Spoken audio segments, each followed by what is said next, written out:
ஆமாம் சார். ஆக்சுவலா வந்து அது நான் கார்ப்பரேட்ல வந்துட்டு ஒர்க் பண்ணிட்டு இருக்கும்போது, சரி நான் சினிமாக்குள்ள வரணும்னு டிசைட் பண்ணும்போது, நான் வந்துட்டு அ டிசைட் பண்ணினேன். நம்ம கூட எதனா ஒரு ஒர்க் வந்து பிசினஸ் நம்மளுக்கு தேவைப்படும். அது இல்லாம நம்ம வந்துட்டு ஃபுல் அண்ட் ஃபுல் இறங்கக்கூடாதுன்றத நான் டிசைட் பண்ணேன். அப்படி இருக்கும்போது வந்துட்டு எனக்கு வந்து அந்த தருணத்துல அந்த ஈவென்ட்ஸ் என்டர்டெயின்மென்ட்டே வந்துட்டு அந்த இதுவே உள்ளுக்குள்ள வந்தது. ஆக்சுவலா அப்போ கூட ஒரு ஹிந்தி படம் வந்தது. டக்குன்னு எனக்கு பேர் ஞாபகம் வரல அந்த படம் பேரு. அப்போ அந்த படம் பார்த்தீங்கன்னா, அப்பதான் ஆக்சுவலா வந்துட்டு நம்ம ஈவென்ட்ஸ் அந்த படத்தோட கான்செப்ட்டே ஈவென்ட்ஸ் என்டர்டெயின்மென்ட் தான் ஃபுல் அண்ட் ஃபுல்.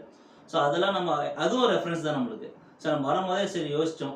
சரி நம்ம வந்துட்டு ஈவென்ட்ஸ் என்டர்டெயின்மென்ட் ஆரம்பிப்போம். அலாங் வித் இந்த டான்ஸ் ஸ்டுடியோ வச்சுட்டு அப்படியே நம்ம வந்துட்டு ட்ராவல் பண்ணலாம். அப்படி தான் நான் பிளான் போட்டது. ஈவென்ட்ஸ் என்டர்டெயின்மென்ட் பார்க்குறதுன்றது நான் சாதாரண விஷயம் கிடையாது சார். ஒரு சின்ன ஒரு எக்ஸாம்பிள் ஒரு வெட்டிங் ஃபங்ஷன் வச்சுக்கங்களேன். ஒரு வெட்டிங் ஃபங்ஷன் வந்துட்டு இப்போ ஃபர்ஸ்ட்லாம் வந்து எல்லாமே வந்து ஒருத்தவங்க அவங்களே பார்த்துப்பாங்க குடும்பத்தில. இப்போ ஈவென்ட்ஸ் என்டர்டெயின்மென்ட் வந்த பிறகு பார்த்தீங்கன்னா, ஏ டூ இசட் நம்ம தான் பார்க்கணும். சார் அவங்க எல்லாமே எக்ஸாம்பிள் ஒரு கேமரா இருக்கட்டும், ஒரு